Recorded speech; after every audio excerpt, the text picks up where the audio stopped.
बड़े बंगले वाले ससुराल में गंवार बहू की रसोई और सफाई। गांव में भांजी की शादी होने की वजह से विनोद अपनी पूरी फैमिली के साथ गांव जाता है। घर में शादी का माहौल होता है और अनीता की दोस्त सपना शादी में सबसे ज्यादा काम कर रही होती है। वो कभी अंदर पानी की बाल्टियां लेकर आती तो कभी बाहर हलवाइयों को आटा चीनी लेकर देने जाती। उसके बाद अनीता जो अपने हाथों में मेहंदी लगवा रही थी उसको खाना खिलाने बैठती है। वहीं सोफे पर बगल में शांति और आशा भी बैठे होते हैं। तभी लक्ष्मी आती है। और सपना बेटा, मैंने तुम्हें अनीता की शादी का लहंगा दिया था और कुछ पैसे भी। मैं बहुत बिजी हूँ, तो एक काम कर, उन पैसों में से कुछ पैसे लेकर दिवाकर के साथ चली जा, कुछ सामान लाना है। हाँ आंटी, बस एक बार अनीता को खाना खिला दूं, बेचारी के हाथों में मेहंदी लगी है, उसके बाद डेकोरेशन का भी काम करना है। सपना अनीता को खाना खिलाकर कुछ पैसे लेकर दिवाकर के साथ मार्केट जाती है और वहां से सामान लाकर रख देती है।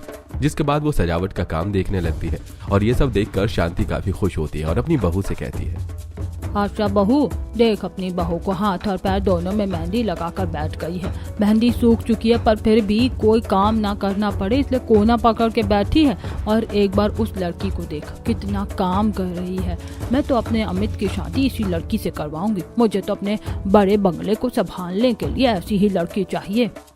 माँ जी, आप सोच भी कैसे सकती हैं कि मैं ऐसी गांव की गंवार देहाती लड़की को अपनी बहू बनाऊंगी। गांव की लड़कियों में बिल्कुल सफाई नहीं होती, एक बार उसे ही देख लीजिए। उसकी हालत मत देख, उसका काम देख। गांव में मिट्टी होती है चारों तरफ और वो बेचारी कैसे अकेले पूरा शादी का घर देख रही है। दोस्त की शादी पर ऐसे काम कर रही है जैसे खुद की बहन की शादी हो। और जो इंसान काम करता है, कपड़े भी उसी के गंदे होते हैं।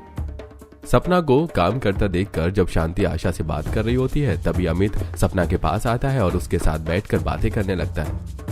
अरे, आप मेरी बहन की शादी में इतना काम कर रही हो, आपकी शादी में कौन काम करेगा? क्योंकि मेरी बहन तो शादी करके अपनी ससुराल चली जाएगी। भैया, दीदी को किसी की भी जरूरत नहीं पड़ती, दीदी तो अकेले ही सारा काम कर लेती है। देख लेना, अपनी शादी में भी दीदी खुद ही काम कर रही होगी।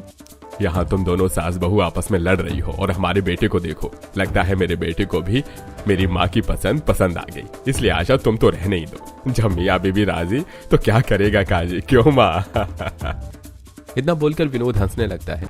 देखते ही देखते कुछ दिन बीत जाते हैं और अनीता शादी करके अपने ससुराल चली जाती है। जिसके बाद शांति अमित की शादी की बात अपने परिवार को बिठाकर करती है।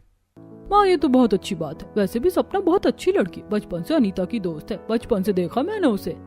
क्या वो गांव की गंवार लड़की मेरी देवरानी बनेगी? माँ जी, आप ही कुछ बोलिए ना। देवर जी, आपकी शादी गांव की लड़की से करवाई जा रही है। आप सोचो, जो गांव में मिट्टी का चूल्हा जलाती है, गोबर से घर लीपती है, वो लड़की हमारे बंगले की क्या सफाई कर पाएगी? कैसे ही रसोई संभाल पाएगी? दादी, भैया की शादी हम किसी शहरी लड़की से करवाएंगे। अगर गांव की लड़की मेरी भाभी बनी तो मेरे दोस्तों के सामने मेरी क्या इज्जत रह जाएगी? एक बहू शहरी लेकर आए हैं हम और देखा है हमने क्या घर संभाला है इसने। ये तो खुद को संभाल ले, वही बड़ी बात है। और मेरी बात तो छोड़ो, मुझे तो अमित से मतलब है। अमित, अगर तू कहेगा कि तुझे ये रिश्ता मंजूर है तो ही मैं शादी की बात करने के लिए जाऊंगी। वैसे दादी, आपकी पसंद कोई खराब नहीं है। मुझे भी लड़की काफी पसंद आई, उसे बात करके भी अच्छा लगता है। सुन लिया तुम तीनों ने? क्योंकि अमित इस रिश्ते के लिए हाँ कर देता है, इसलिए शहर जाने से पहले शांति अपने पूरे परिवार के साथ सपना के घर रिश्ता लेकर आती है और कुछ शगुन का सामान देती है। बहन, आपकी बेटी अब हमारे घर की बहू है और हम अपनी अमानत आपके पास छोड़कर जा रहे हैं। अरे अम्मा, आप अपने पोते का रिश्ता मेरी बेटी के लिए लेकर आई, हमारे लिए सौभाग्य की बात है। कहाँ मेरी बेटी इस कच्चे मकान में रहती है और कहाँ वो शादी के बाद उस बड़े से महल जैसे बंगले में जाएगी। इस तरह शांति सपना से अमित का रिश्ता करके अपने पूरे परिवार के साथ शहर जाती है और उनके जाते ही सपना अपने रिश्ते के बारे में अपनी कुछ दोस्तों को नदी किनारे बैठकर बताती है। रूपा, कोमल, जानती है मेरा रिश्ता कहाँ तय हुआ है? अनीता के ममेरे भाई से। अनीता बता रही थी ना, उसका एक ममेरा भाई शहर में रहता है। उनका खुद का बहुत बड़ा बंगला है। तू खुद सोच अनीता, इतनी अमीर है और उसका भाई तो शहर में रहता है। उसका तो खुद का बंगला है। वो बंगला कितना बड़ा होगा? खुली आंखों से सपने देखना बंद कर दे। मैंने सुना है शहरी लोग अच्छे नहीं होते। तू उसे डराना बंद कर सपना, मैं तो तेरे लिए बहुत खुश हूँ। तेरा तो सपना पूरा हो गया। याद है जब हम छोटे थे तो कैसे तू बड़े बंगले की बहू बनने का सपना देखती थी और सरपंच के घर को देखकर कहती थी कि तुझे उसके बंगले की बहू बनना है। लगता है भगवान ने तेरी सुन ली। कोमल और रूपा की बात सुनकर सपना को काफी अच्छा लगता है और वो मुस्कुराते हुए घर आती है। सपना इतनी ज्यादा एक्साइटमेंट में रहती है कि उससे कोई काम ही नहीं हो पाता और रात को बिस्तर पर लेटे बंगले के बारे में सोचती है। मेरे ससुराल का बंगला कैसा होगा, बहुत बड़ा होगा, बाहर से सफेद कलर का होगा। यही सब सोचते हुए सपना सो जाती है और सपना एक सपना देखती है बंगले के बाहर खड़े हुए। हमारा बंगला बहुत बड़ा नहीं है, पर हाँ जितना भी बड़ा है अब यही तुम्हारा ससुराल है। मालकिन, आपका सारा सामान कहाँ रखा है, हमें बता दीजिए, हमें गाड़ी से उतार कर अंदर ले जाना है। बाहर से सपना अपना बंगला देखते हुए अंदर जाती है। अब आशा अपनी बहू का गृह प्रवेश करवाती है और सपना अपने कमरे में जाती है जो काफी अच्छा सजा होता है। हमारा रूम कितना अच्छा डेकोरेट किया हुआ है, मैंने सोचा भी नहीं था कि मैं इतने बड़े बंगले की बहू बन जाऊंगी। नहीं सोचा था, इसलिए तो ये सब हकीकत हो गया। बात करते हुए सपना बेड पर बैठती है और उसे अपनी मखमली बिस्तर काफी पसंद आता है। अब वो अपनी माँ को नींद में बिस्तर समझकर सहलाने लगती है। ये बिस्तर कितना मखमली है, मैं पहली बार ऐसे बिस्तर पर बैठ रही हूँ। तो कौन सा सपना देख रही है जो मुझे बार बार सहला रही है और मेरा शरीर कब से मखमली लगने लगा? अरे मैं तो भी अपने मायके में ही हूँ, मेरी शादी को भी 2 महीने हैं। माफ करना माँ, वो मैं शायद सपना देख रही थी। इतना बोलकर सपना शर्मा कर सो जाती है। देखते ही देखते कुछ दिन बीत जाते हैं और घर में शादी की तैयारी जोरों शोरों से चलने लगती है। काजल कार्ड पैक करते हुए कहती है, माँ दादी को समझाओ ना, अभी सिर्फ शादी के कार्ड छपे हैं, बटे नहीं है, ये रिश्ता तोड़ देते हैं ना। पता नहीं वो गांव की गंदी सी गंवार लड़की में दादी जी को क्या नजर आ गया। किसी के ऐसे बुराई करने से अच्छा है कि थोड़ा काम पर ध्यान दे लो। सभी नौकर अपनी मर्जी से घर सजा रहे हैं। और रही दादी की पसंद की बात, अगर दादी ने उस लड़की को पसंद किया है तो जरूर उसमें कुछ खास बात होगी। मुझे तो खुद पर तरस आता है, पता नहीं मैं माँ की बातों में क्यों आ गया। रवि अपनी बीवी को सुनाकर वहां से चला जाता है। इसी तरह कुछ दिन बीत जाते हैं और पूरा परिवार एक दिन शादी की शॉपिंग करने जा ही रहा था कि बंगले के बाहर ही उनकी एक पड़ोसन उनसे कहती है, आशा बहन, इतना बड़ा बंगला बनाया है, घर में 4 से 5 नौकर भी रखे हैं, घर के बाहर गार्डन भी है, फव्वारा भी लगा रखा, फिर भी अपने बड़े से बंगले के लिए गांव की लड़की को पसंद कर लिया। अब तुम अपने बंगले में गांव की लड़की को लेकर आओगी, जानती भी हो ना गांव की लड़कियां कितनी अनहाइजीनिक होती हैं। शोभा, मेरी बहू से नहीं मुझसे बात करो, वह लड़की मेरी पसंद की है। और रही हाइजीन की बात, तो जब मेरी गांव की पोता बहू आएगी ना, तब तुम देखना कैसे हमारा बंगला शीशे की तरह चमकेगा। शांति की बात सुनकर शोभा चुप हो जाती है, जिसके बाद वो लोग शॉपिंग करने के लिए मॉल जाते हैं और अमित वीडियो कॉल करके सपना को उसकी शादी का लहंगा दिखाता है। ये लहंगा तो बहुत सुंदर है, काफी महंगा होगा ना? महंगा है पर तुमसे ज्यादा नहीं। आखिर तुम हमारे बंगले की छोटी बहू रानी बनने वाली हो, तो तुम्हारे लिए इतना महंगा तो लहंगा बनता है ना। अमित को सपना से वीडियो कॉल पर बात करता देख आशा, काजल और करिश्मा को काफी गुस्सा आता है। देख रही है माँ जी, कैसे देवर जी अपनी होने वाली बीवी से हर वक्त वीडियो कॉल पर लगे रहते। पता नहीं इस गांव की देहातिन ने कौन सा जादू कर दिया है। माँ जी और हमारे घर के मर्दों पर हर कोई उसके आने का बेसब्री से इंतजार कर रहा है। अब न चाहते हुए भी आशा गुस्से में शादी की शॉपिंग करके घर आती है। देखते ही देखते कुछ दिन बीत जाते हैं और बहुत जल्द सपना शादी करके अपने ससुराल आती है। और जैसी गाड़ी से उतरती है, वो बाहर से अपना सजा हुआ आलीशान बंगला देखकर हैरान हो जाती है और अपने पति के साथ जब अंदर जाने लगती है तो मन ही मन खुद से कहती है, ये बंगला तो मेरे सपने के बंगले से भी ज्यादा बड़ा और सुंदर है। मेरा तो सच में सपना ही पूरा हो गया। मैं इस बंगले का और अपने परिवार का बहुत अच्छे से ख्याल रखूंगी। बंगला को देखते हुए सपना घर की दहलीज पर खड़ी होती है, जहां आशा अपनी बहू का गृह प्रवेश करवाती है और पूरा परिवार और कुछ नौकर आकर उसके ऊपर फूल गिराते हैं और इस तरह अपना स्वागत होता देखकर सपना काफी खुश होती है। कैसा लगा बहू तुझे अपना ससुराल और ये बंगला? सब कुछ बहुत अच्छा है दादी जी, मैंने कभी सोचा नहीं था कि ससुराल में ऐसा मेरा स्वागत होगा। गृह प्रवेश हो गया है माँ जी, अब कोई रस्म भी नहीं रहती। बहू जाकर आराम कर लो, कल तुम्हारी पहली रसोई है तो मैं नहीं चाहती कि पहले ही दिन तुम कोई गलती करो। आशा, ये बातें तुम बहू से प्यार से भी बोल सकती थी। बड़ी बहू, जाओ अपनी देवरानी को उसके कमरे तक ले जाओ। विनोद के कहने पर करिश्मा अपनी देवरानी को उसके कमरे तक ले जाती है और अपने कमरे में चली जाती है। कुछ ही देर में अमित भी कमरे में आता है और दोनों बैठकर बातें करते हैं। अमित, गांव में तो मेरा मिट्टी का घर था, मिट्टी का चूल्हा था, मैं यहाँ अपनी पहली रसोई कैसे करूंगी? इतना बड़ा बंगला है, पता नहीं कितनी बड़ी रसोई होगी। मुझे तो बहुत घबराहट हो रही है। मुझे तुम पर पूरा भरोसा है, कल तुम अपनी पहली रसोई बहुत अच्छी करोगी। और डरने जैसी कोई बात नहीं है, हमारे घर में कुछ नौकर है ना जो तुम्हारी मदद करेंगे। अगर कुछ समझ में ना आए तो नौकरों की मदद ले लेना। अमित से बात करके सपना को काफी अच्छा लगता है और वो लोग कपड़े बदलकर सो जाते हैं। अगली सुबह सपना सुबह जल्दी उठती है और अपनी पहली रसोई करने के लिए तैयार होकर रसोई में जाती है, जहां आशा और शांति आकर सपना से कहती हैं, आज तुम्हारी पहली रसोई है तो ज्यादा नौकरों से मदद लेने की जरूरत नहीं है और तुम सब रसोई के बाहर खड़े रहना। अगर तुम्हारी छोटी बहू को किसी भी चीज की जरूरत पड़े तो आकर देख लेना। और हाँ, जैसे अभी मेरी रसोई साफ है, मुझे अपनी रसोई ऐसी ही साफ चाहिए। तू तो एक नंबर की खड़ूस है बहू, ये नहीं कि नई बहू को प्यार से कुछ समझाए। बहू, आज तुम्हारी पहली रसोई है तो तू खाने में कचौरी, पनीर, पूरी, पराठे, चावल, हलवा जैसे पकवान बना लेना और अपनी सास की बातों को दिल पर मत लेना। इतना बोलकर शांति और आशा वहां से चली जाती हैं, जिसके बाद अकेली सपना खड़ी होकर रसोई में काम करना शुरू करती है। क्योंकि उसके बंगले की रसोई काफी बड़ी थी, इसलिए वो नौकरों से कुछ मदद लेती है। रामू काका, रसोई तो बहुत बड़ी है, मुझे आटा, चीनी, चावल, सब्जी सब कुछ अपनी स्लैब पर चाहिए ताकि खाना बनाते हुए मुझसे कोई गड़बड़ ना हो सके। हाँ बिटिया, मैं अभी सब कुछ निकाल के तुम्हारे सामने रख देता हूँ। सपना रामू से सारा जरूरत का सामान कहकर निकलवा लेती है। रामू सब कुछ निकाल कर उसके सामने रख देता है और अब सपना गैस पर दाल और चावल रखकर जमीन पर बैठकर सब्जी काटने लगती है। तभी वहां करिश्मा और आशा आती हैं और अपनी बिखरी रसोई देखकर, ये तुमने रसोई की क्या हालत कर रखी है? बड़े बंगले की बहू क्या ऐसे रसोई संभालेगी? हमारे घर में हाइजीन का बहुत अच्छे से ख्याल रखा जाता है और तुम इतनी गंदी तरीके से खाना बना रही हो, कोई खाएगा भी नहीं। माँ जी, बहुत बड़ी रसोई है, मुझे नहीं पता कि कौन सी चीज कहाँ रखी है और मुझे आदत है अपने सामने सारा सामान रखकर खाना बनाने की, बस इसीलिए मैंने सारा सामान बाहर निकलवा रखा है। आप चिंता मत कीजिए, मैं साफ सफाई के साथ खाना बनाऊंगी और खाना बनाने के बाद रसोई को चकाचक चमका भी दूंगी और सारा सामान भी अपनी जगह पर रख दूंगी। माँ जी, मुझे तो लगा था कि सिर्फ इसमें साफ सफाई नहीं है, पर इसकी भाषा भी देखो जरा, कैसे बात कर रही है। करिश्मा की बात सुनकर आशा गुस्से में अपने पति के पास जाती है, जो कि हॉल में बैठा टीवी देख रहा था। एक बार रसोई में जाकर देखो, तुम्हारी लाडली गांव की उस गंवार बहू ने कैसी रसोई की हालत कर दी है। पूरा रसोई फैला रखा है उसने और बर्तन भी साफ नहीं किए, सारी चीज नीचे जमीन पर और स्लैब पर रखी है। ऐसे कोई खाना बनाया जाता है? मैं कहती थी आपसे कि गांव की लड़कियों में बिल्कुल भी साफ सफाई नहीं होती, हाइजीन नाम की चीज नहीं है उसमें। अगर हम उसके हाथ का इसी तरह खाने लगे ना तो पक्का बीमार पड़ेंगे। मुझे तो डर है कि कहीं वो मेरे घर को मिट्टी से लीपना भी ना शुरू कर दे। आशा, तुम बहुत ज्यादा सोच रही हो। किसी किसी की आदत होती है काम फैलाकर समेटने की। भूल गई, कभी कभी मैं भी जब रसोई में खाना बनाने जाता हूँ तो कैसे खाना बनाता हूँ, और वो तो तुम्हारी बहू है, वो साफ कर देगी।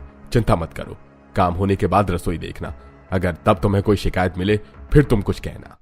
विनोद के कहने पर आशा अपना गुस्सा घोंट कर पी जाती है। तो वहीं सब्जी चावल बनाने के बाद अकेली सपना सबके लिए आलू बॉईल करके आटे की छोटी छोटी लोई बनाती है और उन्हें बेलकर आलू का पराठा बना देती है। और सारा खाना बनने के बाद घर के नौकर डाइनिंग टेबल पर खाना सजा देते हैं।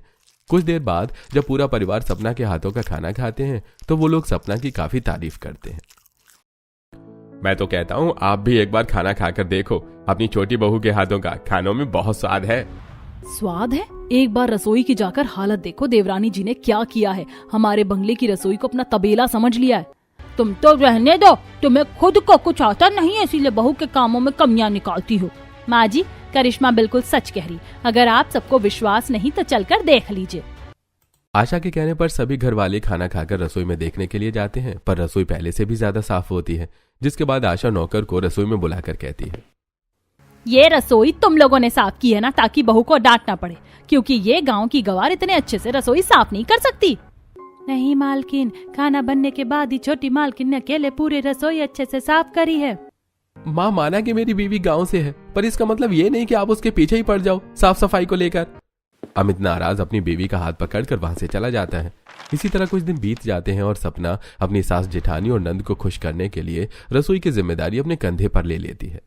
मालकिन, शाम का खाना बनाने का काम हमारा है, अब आप रात का भी खाना बनाने लगी? हाँ, क्योंकि मुझे खाना बनाना बहुत पसंद है। अब तुम मुझे बताओ कि माँ जी को, जेठानी जी को और मेरी प्यारी ननद को खाने में क्या पसंद है? काजल बिटिया को नूडल, पास्ता, मोमोज पसंद है और करिश्मा मालकिन को तो बस खाने से मतलब है और बड़ी मालकिन को घर का सिंपल खाना पसंद है। विमला से पूछकर अब सपना अपनी सास के लिए सादे पराठे, लस्सी, छोले भटूरे, अपनी नंद के लिए मोमोज और जेठानी के लिए लच्छा पराठा, मलाई चाप जैसे पकवान बनाती है।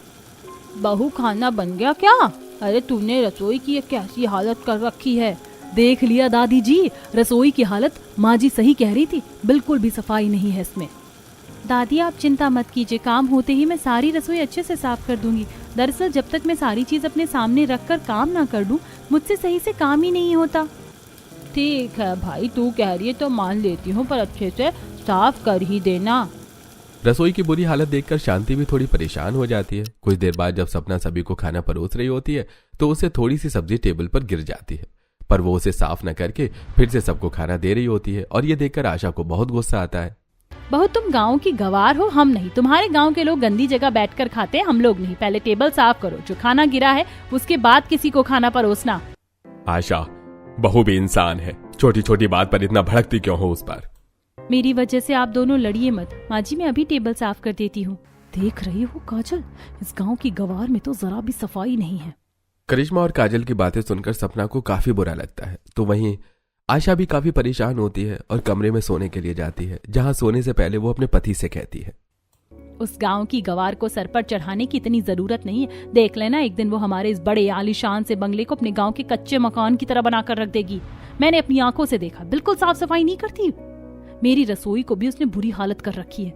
अब तो मैंने रसोई में जाना भी छोड़ दिया। अगर आपको यकीन ना हो ना, तो कभी अपनी आंखों से देखना अपनी बहू के कारनामे।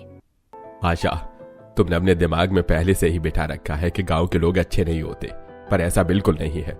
तुम बहू को समझने की कोशिश करो और अब सो जाओ और मुझे भी सोने दो। इतना बोलकर विनोद आराम से सो जाता है। अब आशा भी करवटें बदलकर सो जाती है। देखते ही देखते सुबह हो जाती है और जब सुबह आशा की आंख खुलती है और वो बंगले से बाहर आती है तो देखती है कि उसकी बहू 2 गाय लेकर आई है और बंगले के बाहर पार्किंग एरिया में उसने दोनों गायों को खंबे से बांध दिया है। पागल लड़की, ये क्या कर रही है? ये पार्किंग एरिया, यहाँ गाड़ी खड़ी होती ना कि गाय। माँ जी, इन गाड़ी से ज्यादा काम की हैं ये गाय। देखना, ये आपको भर भर कर दूध देंगी, फिर दूध से बनेगा दही, पनीर, मक्खन, लस्सी और भी पता नहीं क्या क्या चीज, और आपके इस तरह बचेंगे पैसे। इतना बोलकर सपना हाथ जोड़ते हुए घर में जाती है और एक बाल्टी में कुछ मिट्टी और पानी मिलाकर कपड़े से घर के फर्श को लीपने लगती है। ये देखकर सभी घरवाले हैरान हो जाते हैं। दादी देख रही हो भाभी क्या कर रही हैं? उन्होंने हमारे बंगले को मिट्टी से लीपना शुरू कर दिया। गंवार कहीं की, ये तुम्हारा गांव नहीं हमारा शहर है, और ये तुम्हारा कच्चा मकान नहीं हमारा बंगला है। काजल तुम कितना बोलती हो? अभी देखो, जब मैं मिट्टी और गोबर से पूरे फर्श की लिपाई कर दूंगी तो घर में कितनी अच्छी खुशबू होगी। अरे घर में खुशबू नहीं बल्कि मिट्टी और गोबर की बदबू घूमेगी। दादी ये सब क्या है? बहू ये सब क्या है? मैंने तो उम्मीद भी नहीं करी थी कि तू इतनी गंवार हो सकती है। पूरा परिवार सपना को गंवार वाली हरकत करने से मना करता है, पर वो किसी की नहीं सुनती और पूरे घर की लिपाई करके बंगले के गार्डन में जाती है और घास की कटाई करने लगती है। इस बीच विनोद नौकरों की मदद से पूरे घर की सफाई करवाता है। अरे अच्छे से साफ करो, पूरा फर्श धो दो। मालिक हम कर रहे हैं, पर थोड़ा समय तो लगेगा ही। दादी गलती करी मैंने आपकी बात मानकर, मुझे इस गवार से शादी करनी ही नहीं चाहिए थी। मैं अभी जा रहा हूँ इसे घर से निकालने। इतना बोलकर अमित बाहर जाता है, जहां वो देखता है कि सपना ने पार्क की सभी घासों को काट दिया है और अमित के रोकने पर भी वो नहीं रुकती और गाय को चारा देने लगती है और बड़े से टोकरी में उनका गोबर उठाती है। आज तुम्हारे हाथ कुछ ज्यादा ही जल्दी नहीं चल रहे हैं? खैर सपना, तुम्हारे अंदर से गोबर की बदबू आ रही है। अब ये गोबर फेंको और मेरे साथ चलो। मैं आज ही तुम्हें तुम्हारे मायके छोड़ कर आऊंगा। अमित अभी बहुत काम है, उपले बनाने, उन्हें सुखाने हैं, रात को खाना खाना है या नहीं, हम बाद में बात करते हैं। इतना बोलकर सपना गोबर लेकर बंगले के बाहर खड़ी हो जाती है और बंगले की दीवारों पर उपले बनाकर चिपका देती है। ये देखकर आशा से बर्दाश्त नहीं होता और वो सपना को एक थप्पड़ मारती है और वो थप्पड़ इतना जोर का लगता है कि विनोद चिल्लाते हुए उठ जाता है। उसका एक हाथ उसके गाल पर था और दूसरे से अपनी बीवी को उठाता है। अरे भाग्यवान, तुम मुझे मार क्यों रही हो? आखिर मैंने ऐसी कौन सी गलती कर दी? इस गंवार को मेरे घर से निकालो। अरे लगता है मैं सपना देख रही थी। कैसा सपना देखा है मैंने? कहीं मेरा सपना सच ना हो जाए। है तो आखिर वो गांव की गवार ही, ऐसी हरकतें करना उसके लिए कौन सी छोटी बात होगी। अब खुद से क्या बात करने लगी? मुझे कुछ बताओ कि आखिर ऐसा कौन सा सपना देखा जिसमें तुम मुझे मार रही थी? माफ करना, सपने में किसी चोर को मार रही थी। आप सो जाओ। विनोद के पूछने पर भी आशा उसे कुछ नहीं बताती और चुपचाप सो जाती है। अब अगले दिन होते ही आशा अपनी बहू पर नजर रखना शुरू कर देती है। अरे सब्जी के छिलके तो मैं डस्टबिन में फेंकना ही भूल गई, और स्लैब भी थोड़ा सा गंदा है, अभी साफ कर देती हूँ। अगर माँ जी ने देख लिया तो वो बहुत नाराज होंगी। इतना बोलकर सपना तुरंत स्लैब साफ कर देती है और सारा कूड़ा डस्टबिन में डाल देती है। साथ ही वो सिंक में रखे सारे गंदे बर्तन को भी धो के रख देती है। और जब ये सब सास रसोई के बाहर खड़े होकर देख रही होती है तो पीछे से काजल और करिश्मा आती हैं। माँ आप क्या देख रहे हो? भाभी पर नजर रख रही हो? हे भगवान, तुम दोनों ने तो मुझे डरा ही दिया। तुम्हें नहीं पता पर मैंने रात को कितना बुरा सपना देखा है। मैं नहीं चाहती ये गांव की गवार मेरे इस सुंदर से बंगले को अपना मिट्टी का घर बना दे। इतना बोलकर आशा सारी बात अपनी बहू बेटी को बताती है। तो वहीं रसोई का सारा काम खत्म करके सपना आराम करने के लिए जाती है। और आज पूरे 15 दिन के बाद तीनों सास बहू और बेटी अपने चौथे फ्लोर पर जाती है, जहां घर के लोग बहुत कम आते जाते हैं। और जब वो बालकनी पर जाते हैं तो गंदी बालकनी देखकर आशा का मुंह बन जाता है। माँ जी तो बड़ा कह रही थी ये गांव की लड़की है, सब कुछ चुटकियों में कर लेगी, पर मेरी बालकनी की हालत देखो कितनी खराब है। माँ जी अच्छा मौका है, हमें दादी जी को बुलाकर उन्हें उनकी उस गांव की गंवार बहू की सफाई दिखानी चाहिए। इतना बोलकर करिश्मा अपनी दादी सास को बुलाने के लिए नीचे जाती है। तो वहीं आशा की पड़ोसन सुमित्रा जब छत पर कपड़े डाल रही होती है तो वो काजल और आशा को देख उससे कहती है, आशा बहन इतना बड़ा बंगला तो बना दिया, पर कभी ऊपर वाले फ्लोर में भी आ जाया करो। यहीं से देखकर बता सकती हूँ तुम्हारा ये फ्लोर कितना गंदा है। क्या फायदा 2 बहू और 3 नौकर होने का। सही कह रही हो बहन, इसीलिए तो ऊपर आई हूँ।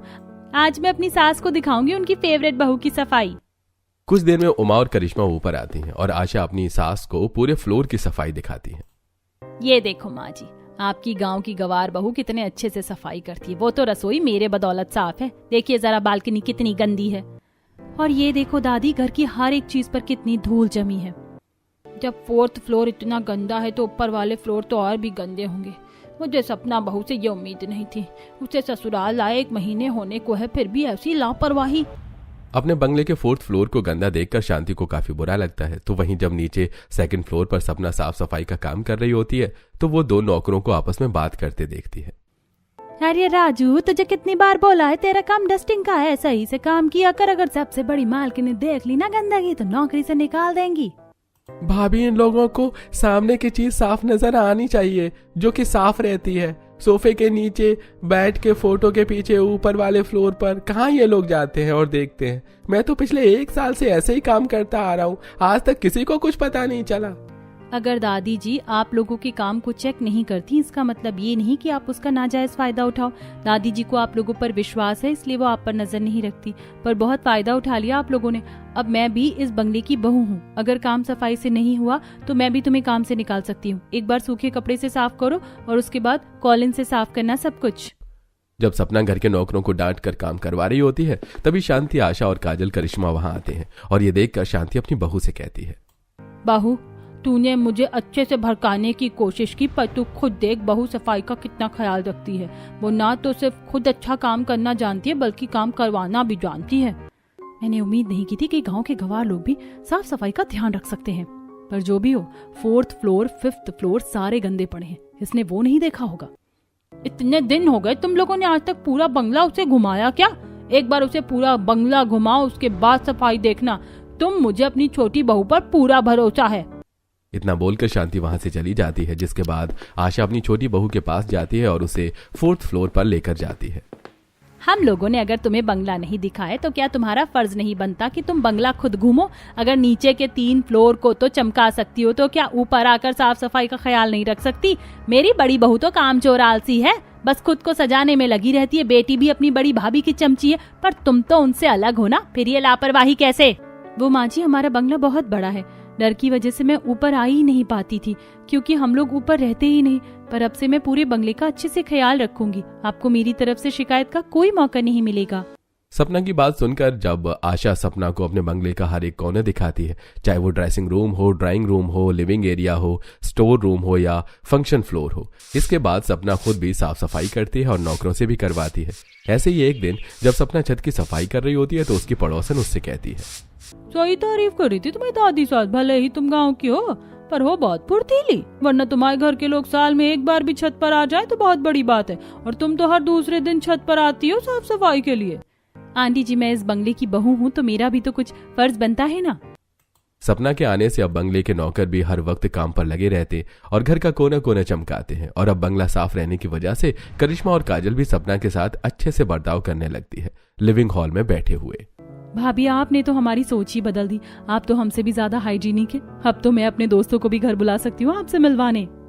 जब काजल, करिश्मा, सपना बैठकर बातें कर रहे होते हैं तो आशा की एक दोस्त अपनी बेटी की शादी का कार्ड लेकर आती है और उसका बंगला देखकर उससे कहती है, ऐसा लगता है तूने घर में कुछ और नए नौकर रख लिए हैं, तभी तो अब बंगला पहले से भी और ज्यादा साफ रहने लगा है। नहीं यार, नौकर तो उतने ही हैं, बस इस बार मैं बहू अच्छी लेकर आई हूँ। बहू, आखिर तूने ये साबित कर दिया कि मैं गलत थी। अब सब बंगले की तारीफ करके जाते हैं तो आशा की और बाकी लोगों की भी सपना को लेकर सोच बदल जाती है। इसके बाद आशा भी अपनी बहू की तारीफ करना शुरू कर देती है और ये देखकर शांति, अमित, रवि, विनोद और सपना को बहुत अच्छा लगता है।